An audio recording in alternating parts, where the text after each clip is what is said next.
কেকের ওপর নাচছে গামি বিয়ার, ঝলমল করছে এলইডি মোমবাতি। শুধু নাচেই থেমে নেই, পাম্প চালিত বাতাসের চাপে একে অপরকে জড়িয়ে ধরে ভালোবাসাও প্রকাশ করছে তারা। সুইজারল্যান্ড ও ইতালির একদল গবেষক এবার আবিষ্কার করেছেন খাবার উপযোগী একটি রোবট কেক, যার নাম দেয়া হয়েছে রোবোকেক। এই কেকটি সচল রাখতে চকলেট, ভিটামিন B2, কোয়ারসেটিন ও অ্যাডিকটিভ কার্বন দিয়ে তারা তৈরি করেছেন বিশ্বের প্রথম খাবার উপযোগী রিচার্জেবল ব্যাটারিও। এই অভিনব প্রযুক্তি শুধু মজার নয়, বরং পরিবেশ বান্ধব।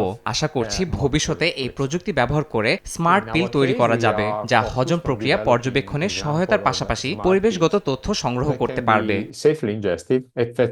এই প্রযুক্তি শুধু মজার খেলনা নয়, ভবিষ্যতে রোবোকেকে ব্যবহৃত উপাদানগুলো বন্য প্রাণী ও পরিবেশ পর্যবেক্ষণের উপাদান হতে পারে বলে জানিয়েছে সংশ্লিষ্টরা।